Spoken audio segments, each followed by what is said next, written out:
नमस्कार दर्शकों। आज मैंने अपनी पेंटिंग में आदि योगी महादेव जी की पेंटिंग बनाई है। क्या आपको पता है कि इसके बारे में प्रचलित कथा क्या है? अगर नहीं तो आइए इसे जानते हैं एक छोटी सी कहानी में। बहुत समय पहले की बात है, जब संसार में योग का ज्ञान लोगों के बीच इस तरह प्रचलित नहीं था। तब हिमालय की शांत और ऊंची चोटियों के बीच भगवान शिव गहन ध्यान में लीन थे। वे संसार से बिल्कुल अलग अपने भीतर स्थित परम सत्य में स्थिर थे। तब लोग उन्हें अलग अलग नामों से जानते थे, महादेव, शंकर, भोलेनाथ और आदि योगी। लेकिन उस समय उन्हें आदि योगी इसलिए कहा गया क्योंकि वे योग के प्रथम गुरु माने गए। कहा जाता है कि भगवान शिव ने बहुत लंबे समय तक ध्यान किया। उनके चारों ओर ऋतुएं बदलती रहीं, बर्फ पड़ती रही, हवाएं चलती रहीं, लेकिन शिव अपने ध्यान से नहीं हिले।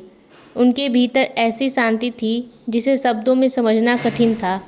धीरे धीरे कुछ महान साधकों का ध्यान भगवान शिव की ओर आकर्षित हो गया। साधक जानना चाहते थे कि मन को शांत कैसे किया जाए, जीवन का वास्तविक उद्देश्य क्या है और इंसान अपने भीतर दिखी शक्ति को कैसे पहचान सकता है। लेकिन भगवान शिव किसी को उपदेश देने के लिए तैयार नहीं थे। वे मौन रहे। इसी प्रकार समय बीतता गया।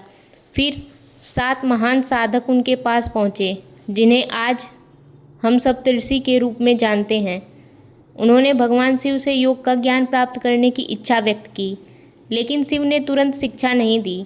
उन्होंने उनकी दृढ़ता और समर्पण को परखा।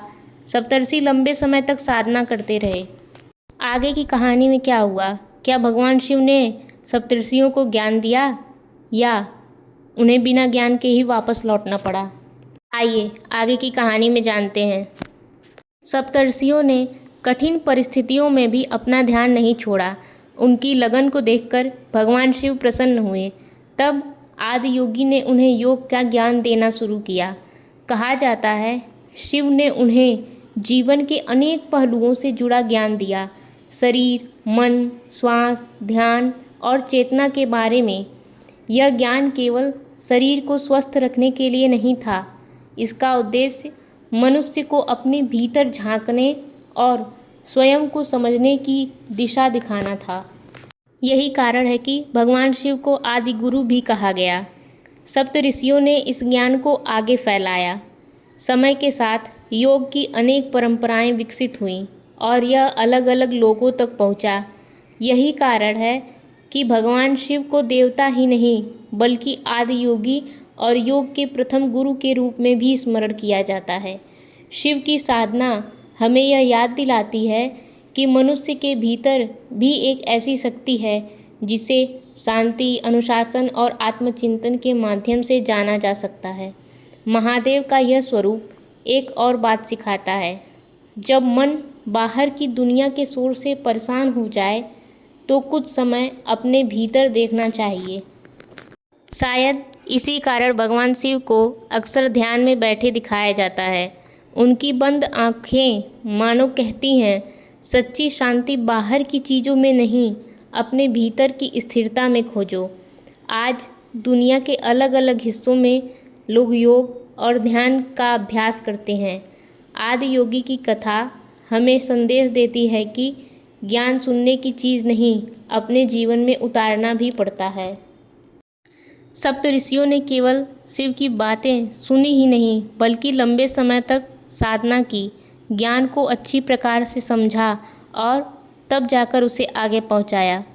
यहीं से गुरु और शिष्य की परंपरा का आधार बना और यही वजह है कि महादेव का आदि योगी स्वरूप इतना विशेष माना जाता है।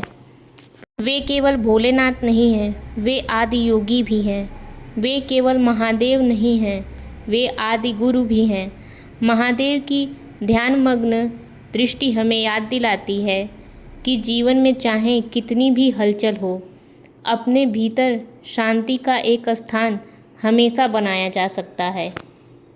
वर्तमान में महादेव आदि योगी से जुड़ा यह प्रसिद्ध केंद्र ईशा योग केंद्र कोयम्बटूर तमिलनाडु में है, जहां 112 फीट ऊंची महादेव की आदि योगी प्रतिमा स्थापित है।